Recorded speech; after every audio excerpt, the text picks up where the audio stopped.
Recording in progress.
Good afternoon. We'll get started in a couple minutes here.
Okay, good afternoon. I'm Ian McMillan. I am an Assistant Deputy Executive Officer with the Planning Division here at South Coast AQMD. Before we get started today, I'm going to read through some housekeeping remarks. And again, this is our public workshop for our plan to meet the PM2.5 annual air quality standard. We're going to do our best to facilitate a smooth meeting with public participation. We have two formats for participation, the Zoom web application as well as teleconference. Before we begin, I want to review the guidelines and general instructions for the meeting.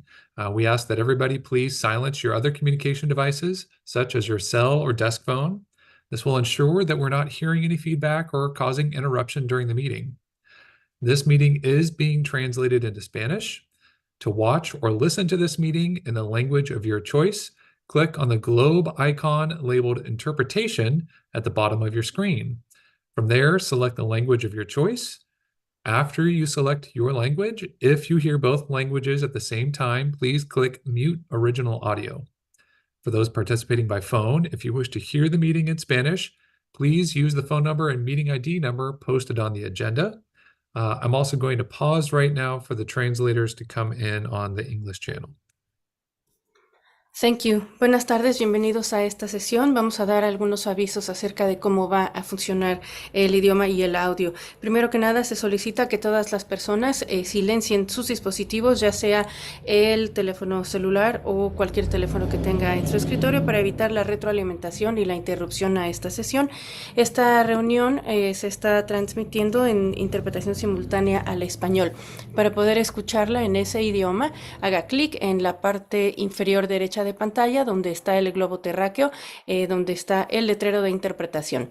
Seleccione ahí el idioma de su preferencia, en este caso el español. Si escucha ambos idiomas después de haber seleccionado su idioma, por favor haga clic en silenciar el audio original. Si escucha todo con claridad, no es necesario hacer clic en ese botón. También hay una línea telefónica en español disponible para esta reunión. Tiene el mismo número de llamada, pero el número de identificación es diferente. Este número de identificación en español es 932-0955-9643. Una vez más, el número es 932-0955-9643. Gracias. Thank you very much. Thank you. So just to continue, we will have all participants on Zoom except for panelists will be placed on mute by the host. You will not be able to mute or unmute your line manually. For those on Zoom, if you would like to make public comment on the Zoom screen, please click on the raise hand button. For those calling in by phone, you can dial *9 to signal that you would like to comment. Your name or part of your phone number will be called when it is your turn to comment, and the host will unmute your line automatically. Please note you can hang up and or leave the Zoom meeting at any time. We ask, of course, that everybody treat each other with courtesy, civility, and respect. Failure to do so can result in your mic being muted or you being dropped from the meeting. Lastly, please be aware that this video conference meeting is being recorded. By participating in this meeting hosted by South Coast AQMD, you agree to authorize recording of audio and visual content presented during the live event and consent to subsequent use of the recording in the public domain by South Coast AQMD. And finally, if there are any board members or consultants who are on the line and would like to be placed on the panel, please raise your hand and we'll bring you over. Okay, that's all of our housekeeping. And so now I'd like to move on to the actual content for today. So we're here to talk about the PM2.5 plan. We have several presentations lined up. The first presentation is going to be an overview of the plan itself. I'm going to ask each speaker to introduce themselves right before they give their presentation. So first up is Eric. Go ahead. Thanks, Ian. Just waiting for the slides here. I can start by introducing myself. I'm Eric Praske, and I supervise the State Implementation Plan Development Team here at South Coast AQMD. And I'll be providing a general overview of the South Coast Air Basin Attainment Plan for the 2012 annual PM2.5 standard. Next slide, please.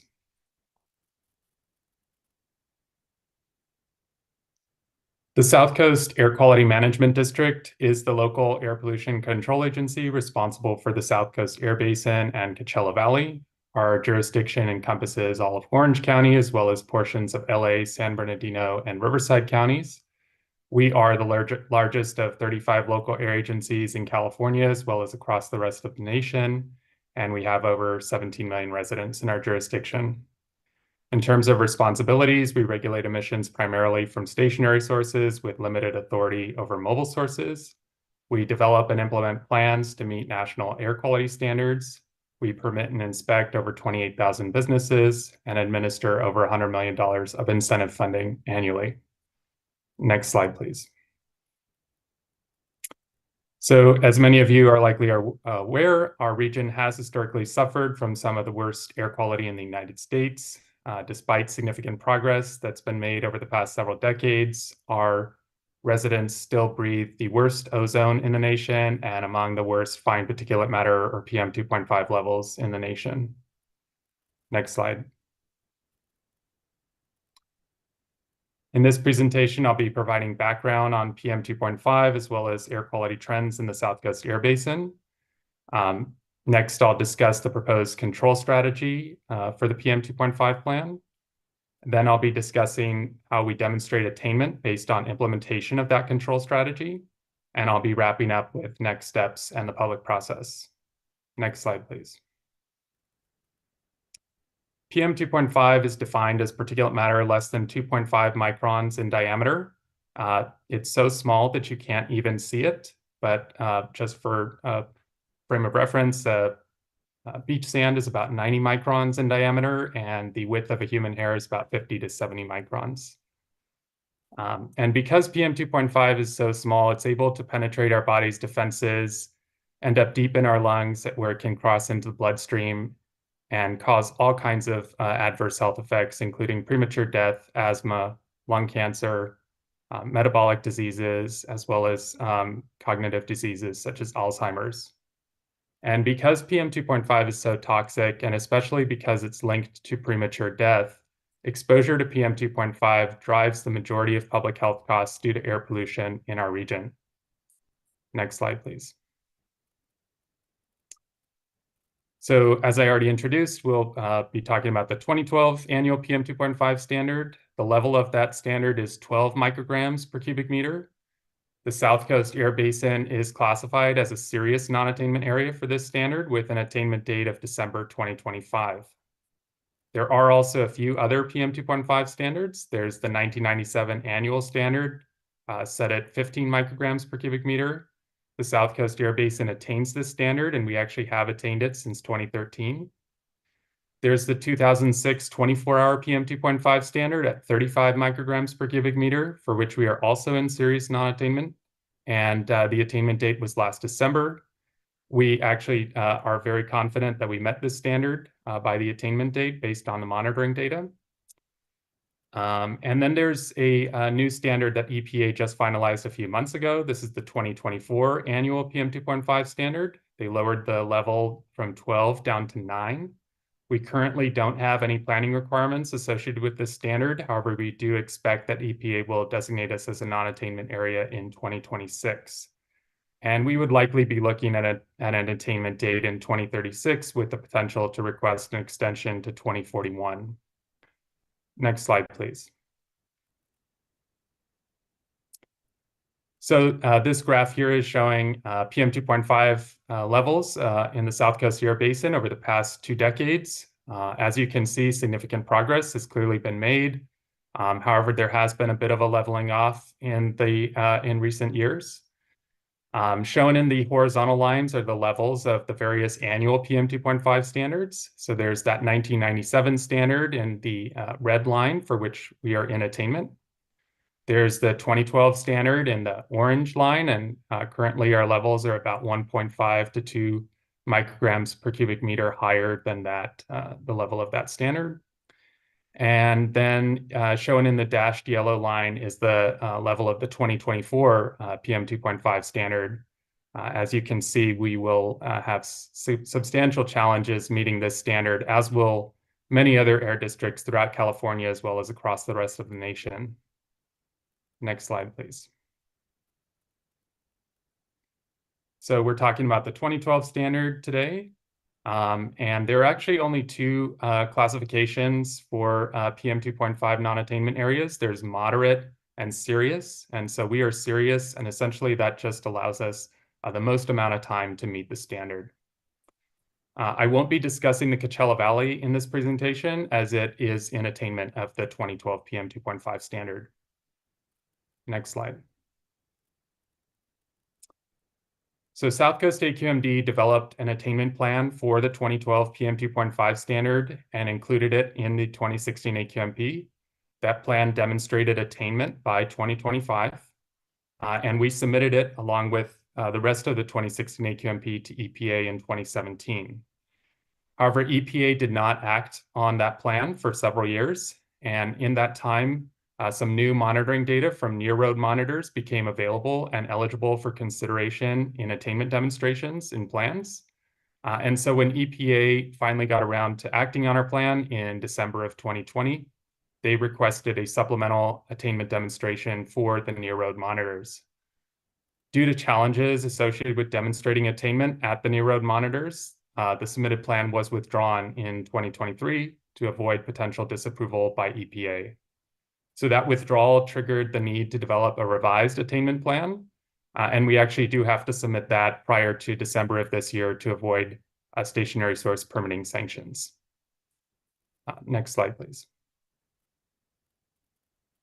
So in this plan, the strategy to attain the 2012 PM2.5 standard involves continued implementation of the control measures to reduce ozone from the 2022 Air Quality Management Plan. In addition, to satisfy EPA's stringency requirements, we are proposing limited new control measures to address direct PM2.5 as well as ammonia sources. Next slide, please. So this is just sort of a high-level overview of our 2022 Air Quality Management Plan control strategy. And so we are including select measures in this PM2.5 plan. The stationary source measures from the 2022 AQMP sought to transition to zero emission wherever feasible, while allowing the lowest alternative emissions control technology wherever zero emission was infeasible. We're also proposing to include our mobile source incentive measures as well as facility-based mobile source measures. And in the next presentation, you'll be hearing from CARB about the measures that they will be implementing that stem from the 2022 state SIP strategy. Next slide, please. So I did mention that we are proposing some limited additional controls to satisfy EPA stringency requirements. Chief among those requirements is that of most stringent measures, or MSM. The reason we need to implement MSM as part of the PM2.5 plan is because we are requesting a 5-year extension of the attainment date. So recall that the attainment date is currently set at 2025, and this plan is actually requesting a 5-year extension to 2030 for the new attainment year. And so as part of that extension request, we have to demonstrate the implementation of MSM.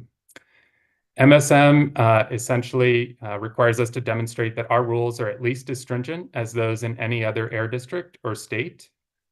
So we conducted an MSM analysis, and as a result of that analysis, we identified 4 measures that will need to be implemented by December 2029.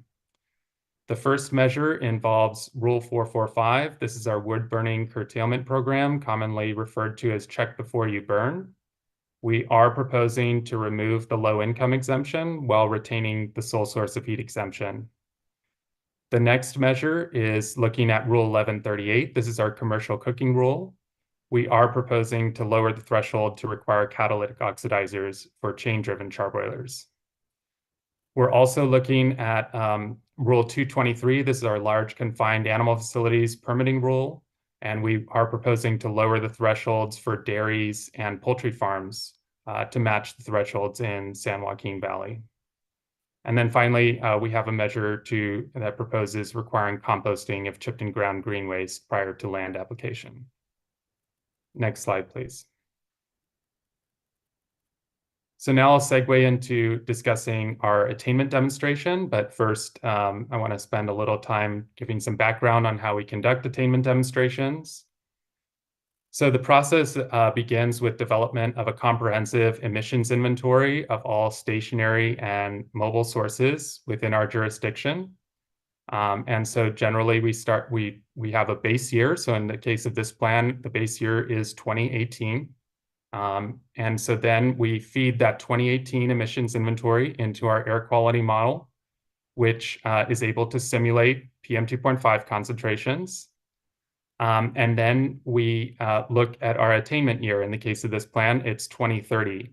And we develop a control strategy that will get us to attainment by 2030.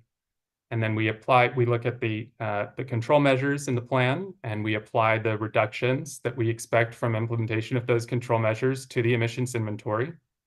And then we run the air quality model again with this reduced or attainment scenario emissions inventory. And then we're able to look at the relative change in PM2.5 levels from the base year to the attainment year. And that's how we're able to project whether or not we'll be in attainment of the standard. Next slide, please. So we ran this process several times, and we eventually ended up with a control strategy and attainment scenario emissions inventory that achieved attainment. And that emissions inventory calls for a 54% reduction in NOx emissions between 2018 and 2030, and a 3 ton per day reduction in PM2.5 emissions between 2018 and 2030. Next slide, please. So here we're seeing the measured levels of PM2.5 in the base year of 2018 in the orange bars. So for Ontario near road, this is our highest monitoring site at 14 micrograms per cubic meter.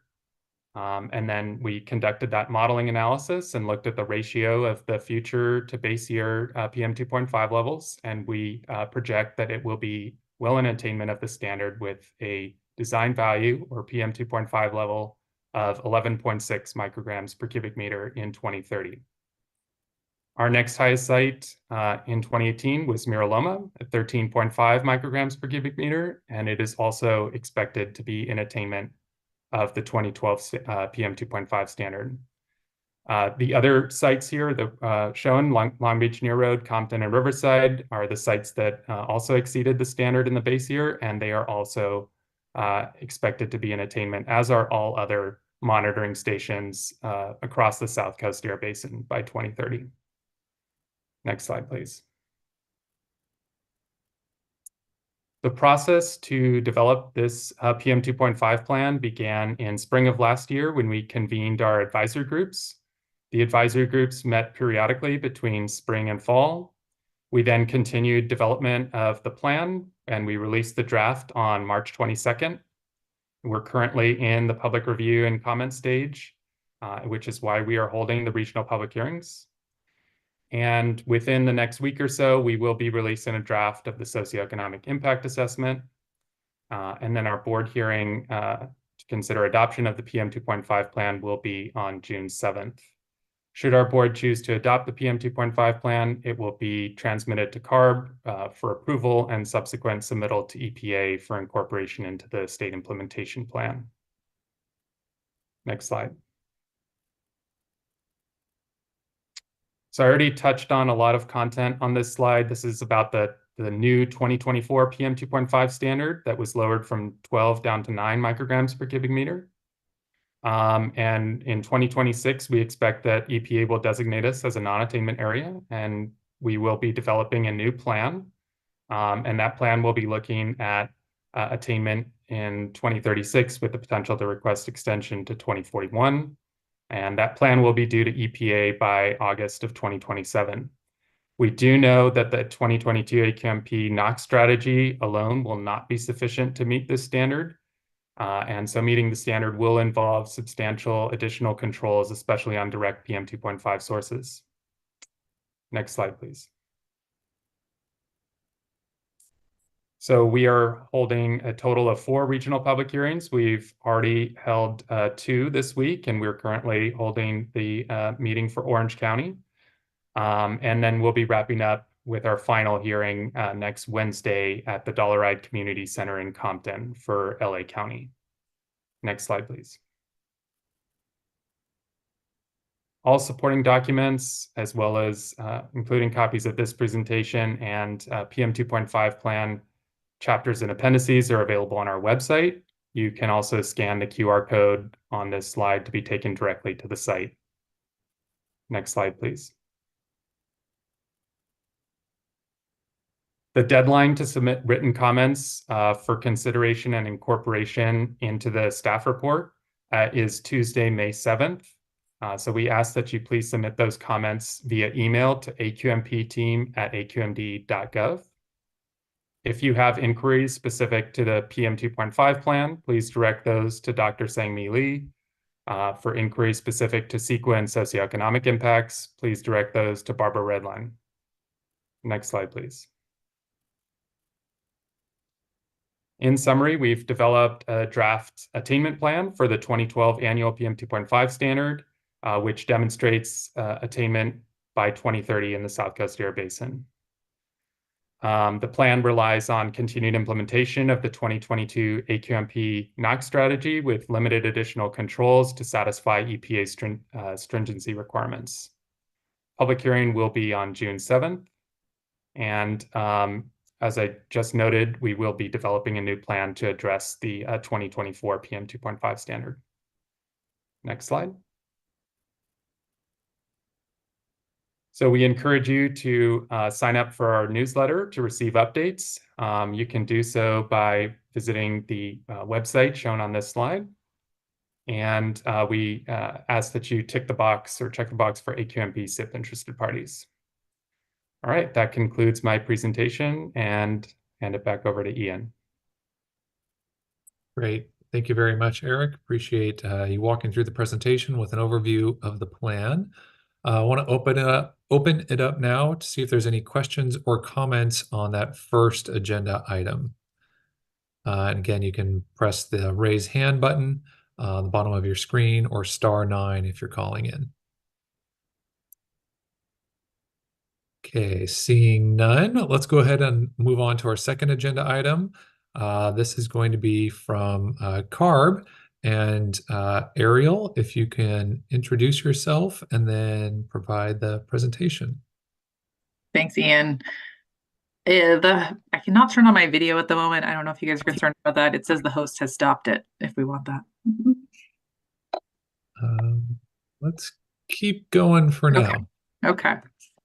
All right. Well, hi, everyone. Yeah, my name is Ariel Fiddledye, and I am one of the managers at CARB that works really closely with South Coast AQMD on all of their planning efforts.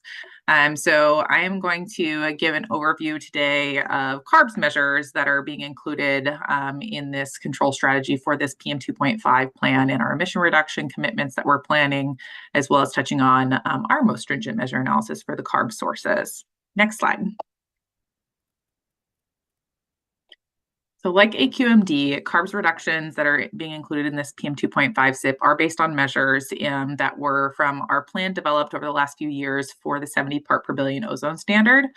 This strategy at the state level is known as our state SIP strategy. And so this is our 2022 state SIP strategy that was adopted by the CARB board in September of 2022. This strategy identified the level of action that was needed to meet air quality standards and support public health. And it's really going to drive the pace and scale of CARB's rulemakings through the end of this decade. Our board, as I mentioned, did approve that back in 2022. And so it's all the measures that I'll be touching on over the next few slides here that we've quantified emission reductions in the 2030 year to support this PM2.5 plan and the attainment of that standard. Next slide.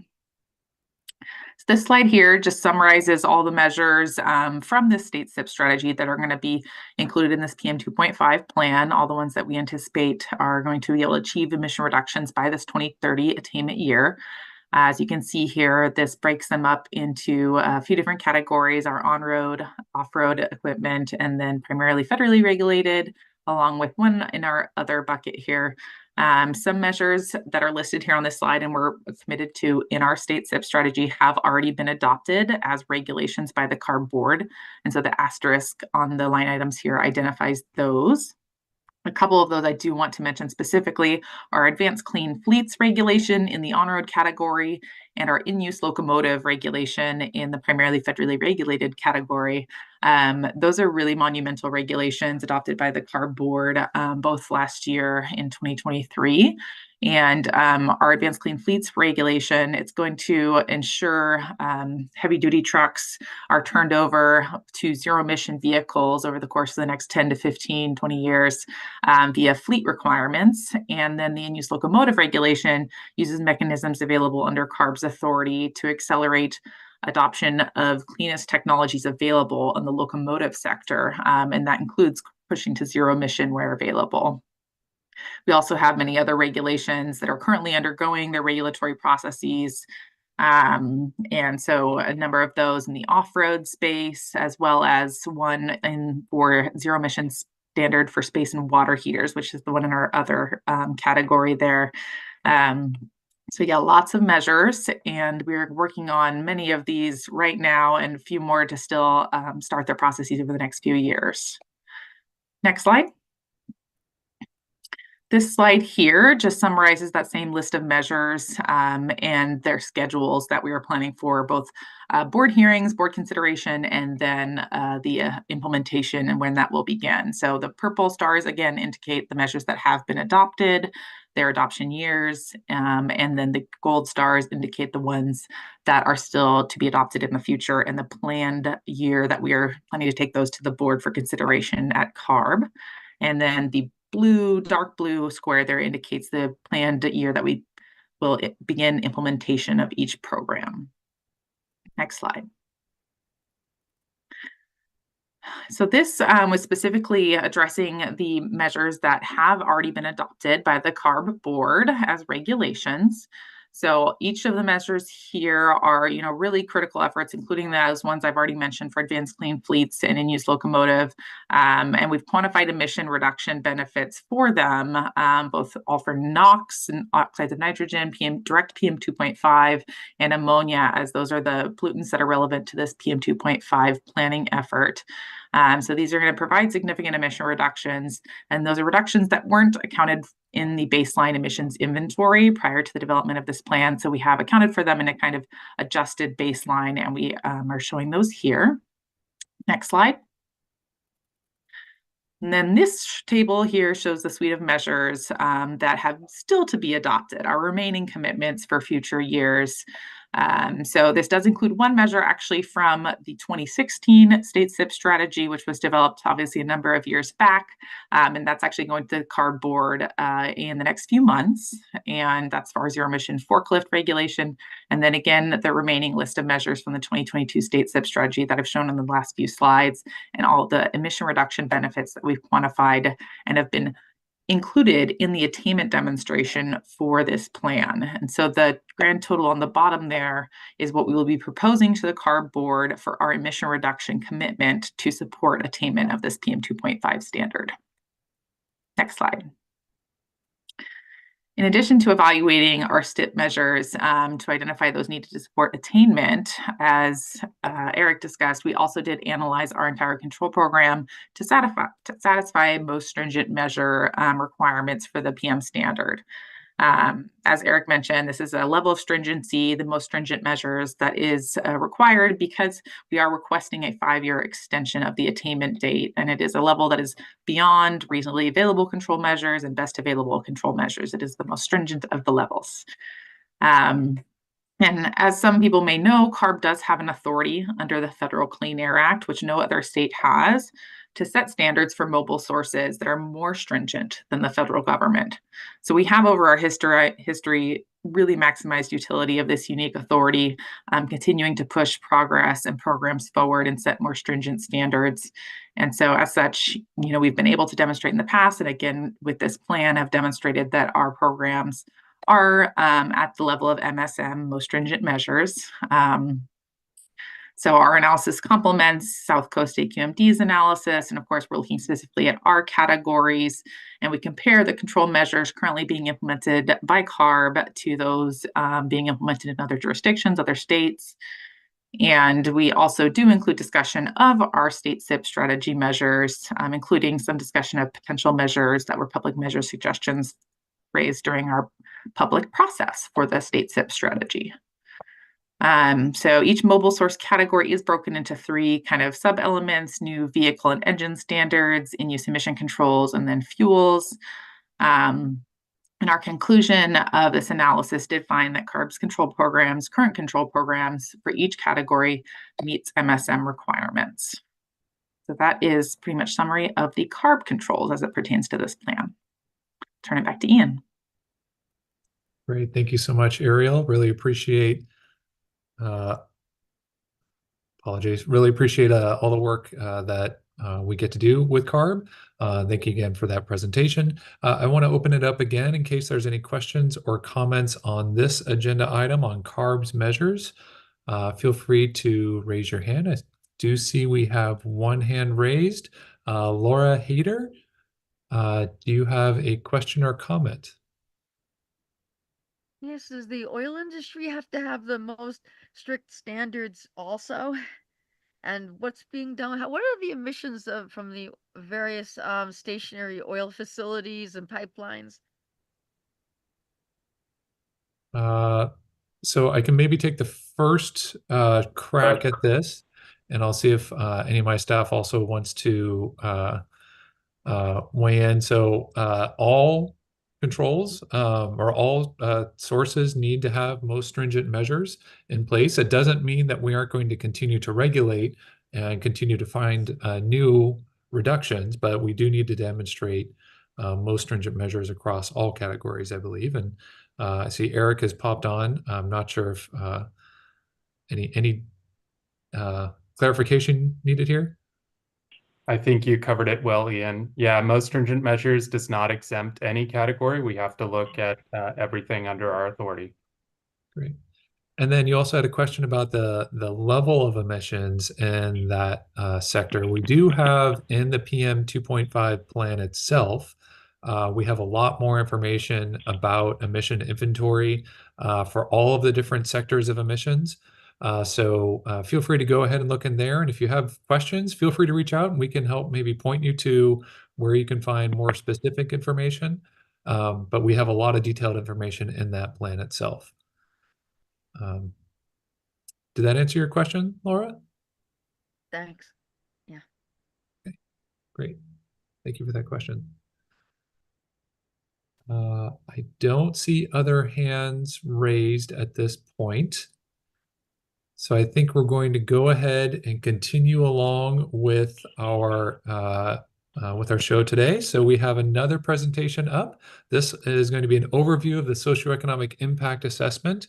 And I'm going to ask Dan, go ahead and introduce yourself and then take it away for your presentation. Hi, good afternoon, everybody. My name is Dan Penoyer. I'm an air quality specialist on the socio-econ team in the Planning and Rules Division. And yeah, I'm going to go ahead and run through our health benefit analysis and socioeconomic report for the PM 2.5 standard. Next slide, please. So quick agenda for this section of the presentation. We'll run through a quick introduction, talk about the costs, macroeconomic impacts, and health benefits associated with the plan. We'll detail the methodology that we use for quantifying health impacts and list which health impacts will be considered in the plan, and then run through next steps and staff contacts. Next slide, please. So as you heard from Eric, PM 2.5 poses severe health risks, including respiratory and cardiovascular disease, asthma exacerbation, and premature death, among many others. The PM 2.5 plan aims to achieve the 2012 ambient air quality standards by December 31st, 2030. And as a result of attainment with those standards, there are expected to be substantial public health benefits, which we look to quantify in this health benefit analysis. Next slide, please. So for the costs, macroeconomic impacts, and the health benefits for this plan, the control measures have previously been detailed and assessed in in either 2016 or in the 2022 AQMP. And since these have already been looked at in those documents, we're not anticipating any additional costs or macroeconomic impacts. And as a result, no new or modified socioeconomic impact assessment will be prepared. On the health benefit side, we have refined some of the modeling and estimates for the 2030 attainment year.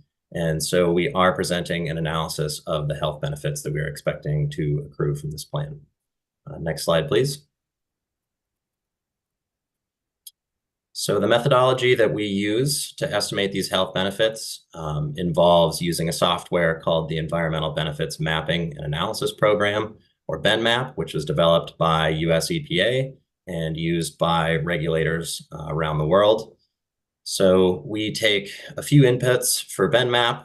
We start with air quality changes, which are produced by our modeling team at the South Coast AQMD, which looks at how PM 2.5 concentrations are expected to change as a result from these measures.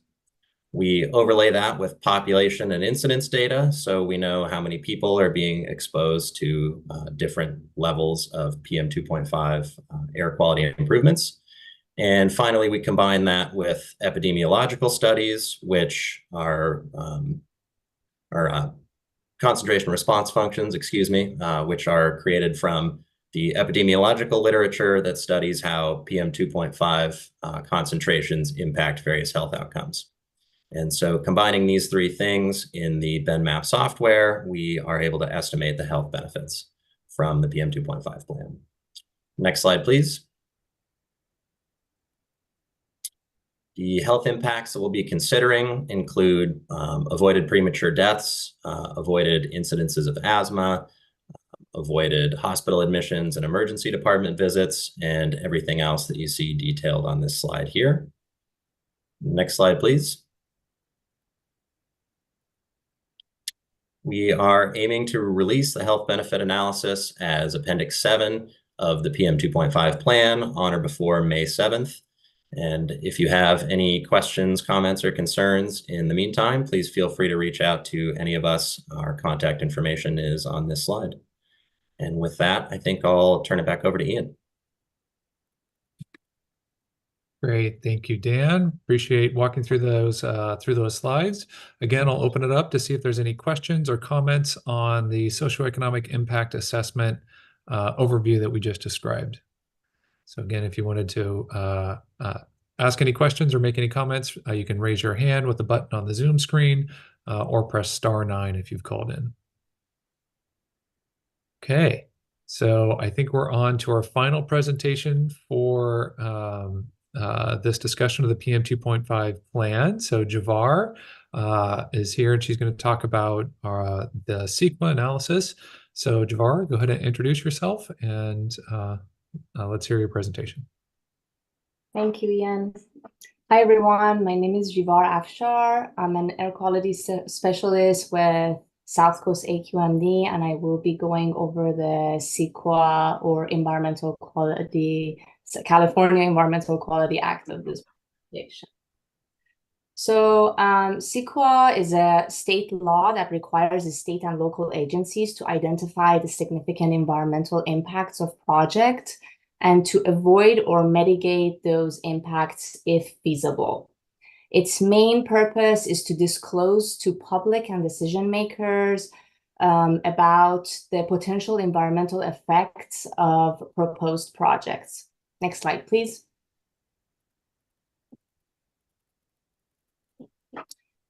CEQA applies to PM2.5 plan. It also applied to prior air quality management plans or AQMPs. And as you can see on this slide, PM2.5 plan contains a series of control measures that were previously analyzed in 2016 and 2022 AQMPs. Next slide, please. To be more specific, the PM2.5 plan contains 38 control measures, 9 of which are carried over from 2016 AQMP in the orange box, as you can see on the left side of the slide.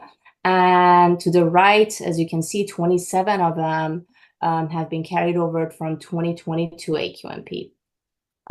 This leaves us with 2 new control measures. One of them is Change River char boilers that is proposing to potentially retrofit these char boilers with catalytic oxidizers. And also it commits to future amendments to Rule 1138. And the second one is regarding unpaved road dust, which is an administrative exercise with no potential physical changes. I will take a deeper dive talking about these two new control measures in the future slides. But if you would like to take a look at a detailed list of previously adopted AQMP control measures, you can refer to Table 8.1 in Appendix 8 of PM2.5 plan. Next slide, please. The purpose of CEQA analysis is to evaluate any alterations made to control measures and then identify new or modified environmental impacts, if any, and determine whether a new CEQA document needs to be prepared or not. Next slide, please. Going back to the two new control measures that I mentioned earlier, the first one, as Eric mentioned, focuses on further emission reductions from commercial cookings. This specific control measure expands upon previous control measure in 2016 AQMP. However, back then, that control measure focused on under-fire char boilers and provided multiple control options. In PM2.5 plan, we shift our focus to change river char boilers and propose to utilize them with catalytic oxidizers. I would like to mention that installing catalytic oxidizers is very easy and also requires minimal maintenance. On top of that, Rule 1138 and future amendments to this rule will further regulate change river char boilers.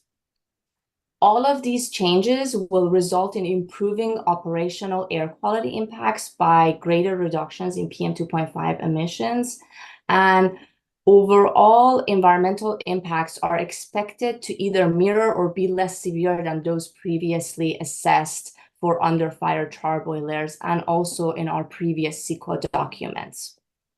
Next slide, please. The second new control measure is emission reductions from unpaved road dust sources. And as I mentioned, this control measure is only an administrative exercise, and it proposes to create an inventory for unpaved roads and parking lots within jurisdiction of South Coast AQMD. And because of that, it will result in no environmental impacts. Next slide, please. So apart from the two new control measures that I just talked about, the remaining control measures align with those in 2016 and 2022 AQMPs and are not expected to yield to any additional changes in operational air quality benefits or result in any environmental impacts. Because of that, the analysis of PM2.5 plan does not change the conclusion of final program EIRs for 2022 and 2016 AQMPs, and the conclusions will remain the same. Next slide, please. To conclude, the control measures in PM2.5 plan, new and previously analyzed, reduce PM2.5 emissions and result in no additional environmental impacts. And since PM2.5 plan does not present substantial new information in comparison to what was analyzed in previously adopted CEQA documents, and the effects of PM2.5 plan have sufficiently been outlined in previous CEQA documents, this plan qualifies as a later activity within the scope of previously approved CEQA documents under Section 15168C of CEQA guidelines. And lastly, if you are interested, you can access the detailed CEQA analysis in Appendix 8 of PM2.5 plan. This concludes my presentation. I will pass it to Ian. All right, Jabara, thank you very much. Appreciate that overview of our CEQA analysis. So again, we'll open this up to the audience for any questions or comments on the CEQA analysis that was just presented. So feel free to raise your hand in Zoom. On the phone, you can press *9. And I don't see any hands raised right now. So I think we'll go to just the general public comment for this hearing. If there's any general public comment, want to open that up now. Again, raise your hand. And not seeing any. So I think with that, we are going to go ahead and close this regional public hearing. We do have one more regional public hearing that we'll be holding next week in person in Compton. And that's going to be on Wednesday at 6 o'clock at the Dollarhide Community Center. And we look forward to seeing anybody who is here. Feel free to attend any of these public hearings. I do see actually one hand just came up. Laura Hayter.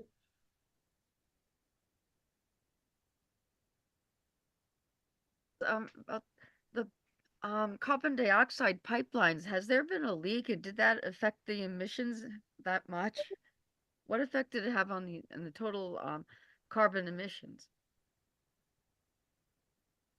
I'm not quite sure the question you're asking, but it sounds like you're asking about a specific incident. It might be better to take some of these questions offline, and we can make sure that we can try to direct you to the right resources for information you're looking for. We had contact information here in the presentation. Let's start with either Eric or Sang-Mi, and that their contact information is in the slides, and maybe reach out to them. We can try to direct you to the right resources. Does that sound okay? All right, thanks. Great, super. Okay. With that, I think we're going to go ahead and close this public hearing. So thank you all for attending. Appreciate it. And thank you all to staff for pulling this together. Thank you and good night, everybody.